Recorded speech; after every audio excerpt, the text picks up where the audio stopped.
Hello guys, hope you're doing well as always. Welcome back to another Premier League predictions video. We're back after the international break, and what an international break it's been. There have been some absolute clangers of matches, but do you know what? We're back. I'm excited for the Premier League to be back on TV. Let's get into the predictions. Right guys, before we get into the predictions, I do just want to quickly go over my predictions for last Premier League's game week, and it's actually my lowest score yet. So we set the bar quite high at the beginning and have just tumbled down and down and down to the point now where I've got the lowest score so far. However, I didn't do as badly as the score suggests. I was only a handful of goals out with a lot of the results, a couple of draws that were close to being wins for the correct predictions, and as I said, in quite a few cases I was just one goal off getting the correct score, which isn't too bad, but ultimately it's a shambles of a week and I haven't done as well as I should have done. I do just want to give a quick shout out to Lewis Epic Content Mature and Honest 2. I don't know if there was a channel before that and now he's just got the second one up, but do you know what? You were the only person who commented your predictions on the last video. Thank you so much for doing so. By the looks of things as well, mate, you had a shocker as well, with all due respect. It was a difficult game week to predict as always. Thank you so much for commenting, and guys, make sure that you comment your predictions down below if you want to get shouted out. The best ones, or in this case the only one, will get called out in the next video. Thank you.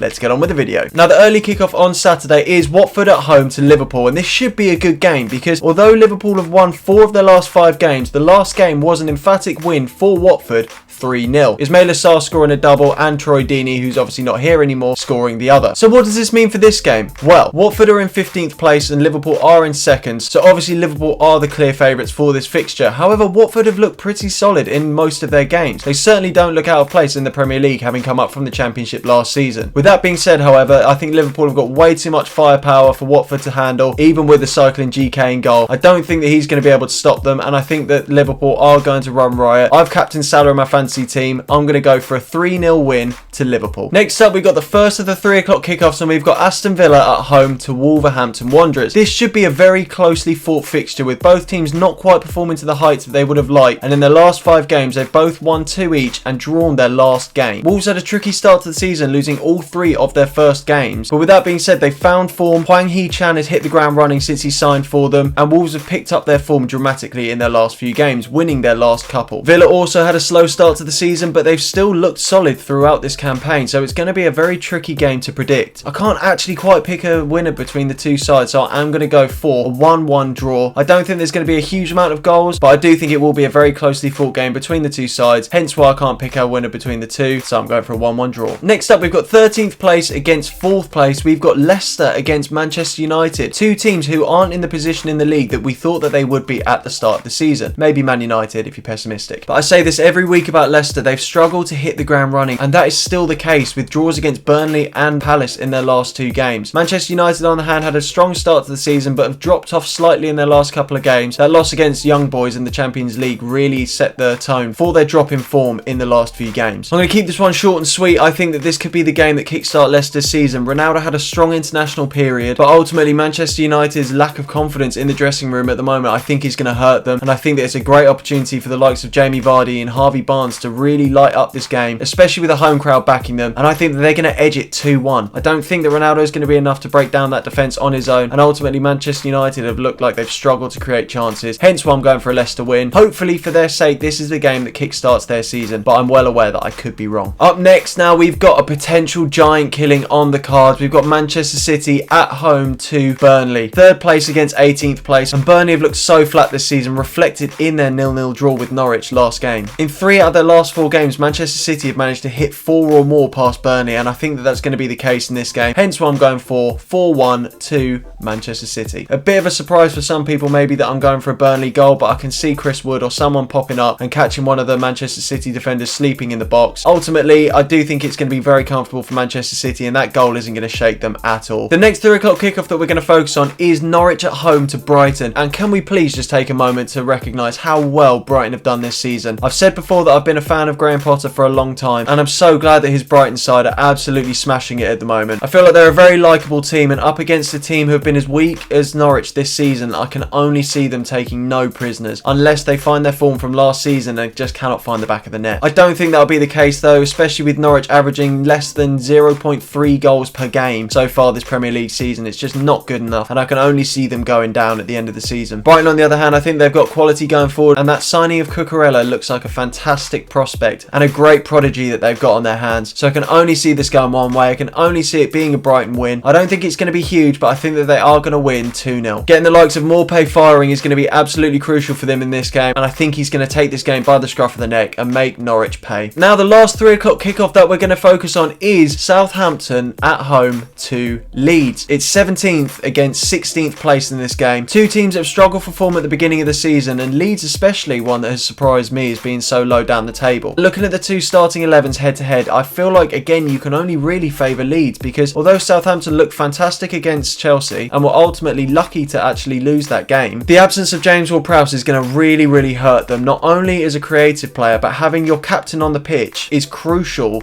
especially when you're in an early relegation fight. You're going to need him on the pitch, and not having him there is really going to hurt them. Leeds, on the other hand, picked up their first win of the season, 1-0 against Watford, and with how well Rafinha played for Brazil in the international period, assuming he takes that into this fixture, I think that they're going to run ragged with this, and this is going to be the game that really gets the ball rolling for them. I can see this being big for Leeds, and I can only see them winning. I think they're really going to surprise a lot of people with this result, and I'm going to go for 3-1 to Leeds. I think there's going to be goals. I think they're going to be more solid at the back, but you know what it's like with Leeds. They're always leaking. There's always a possibility of them conceding, especially when you have got the talent of Adam Armstrong and Che Adams, who haven't been firing this season, but they're going to have a lot of space to work with in this fixture. The late kickoff on Saturday is Brentford at home to Chelsea, and this is a game that I am really looking forward to. Obviously as a Chelsea fan, but also this is an exciting Brentford team who have really surprised a lot of people with how they've performed this season. They play great free-flowing attacking football and are also extremely solid at the back, something that Chelsea have struggled to break down in our last few games. With that being said, I don't think it's going to be a hugely high scoring game, and if Chelsea defend as well as they have in the last few games, I feel like they have the ability to shut out the likes of Mbeumo and Ivan Toney. I just want to give a quick shout out to Antonio Rudiger, by the way, because I absolutely love him and he's having a fantastic season for Chelsea. Please sign a new contract, buddy,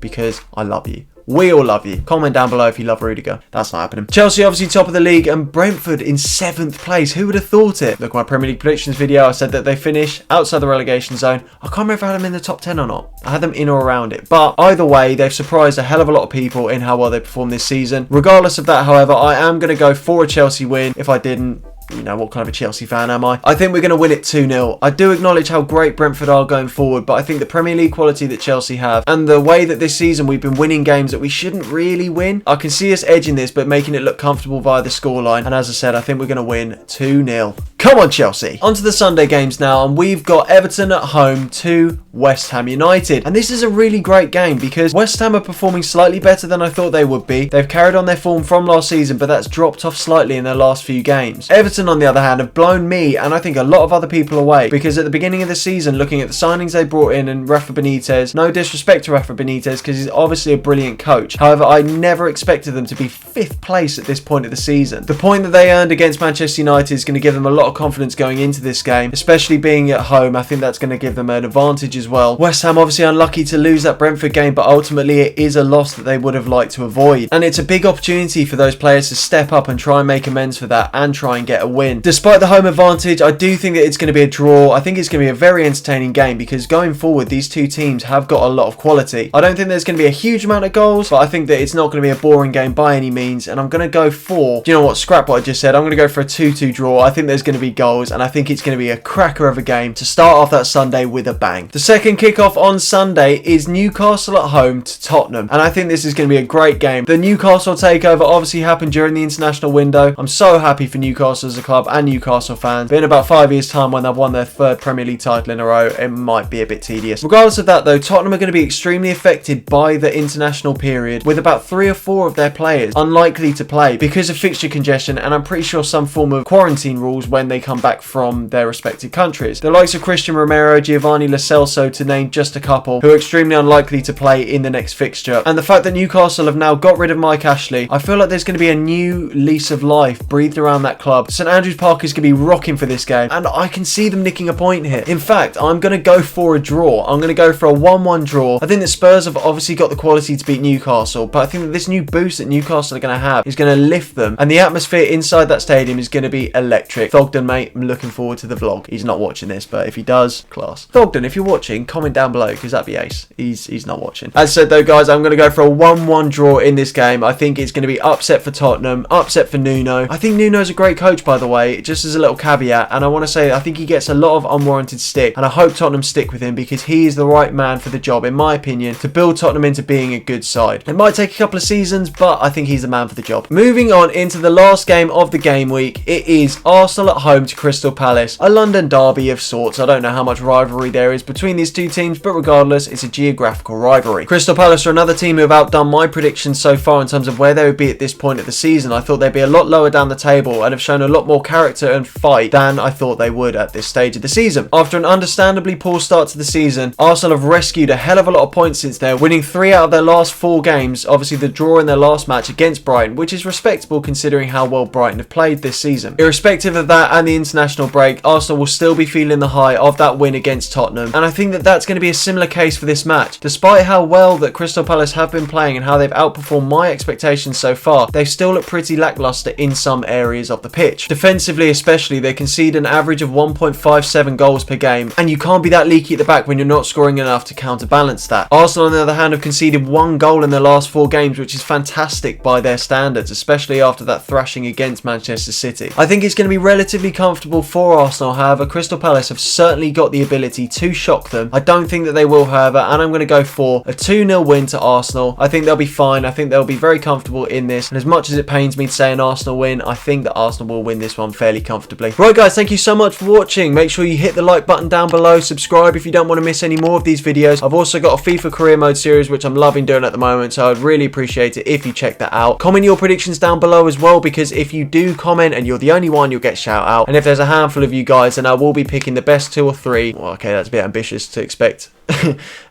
or 3 comments, but we'll move. Anyway guys, thank you so much for watching. As always, take care, see you in the next one. Peace and love.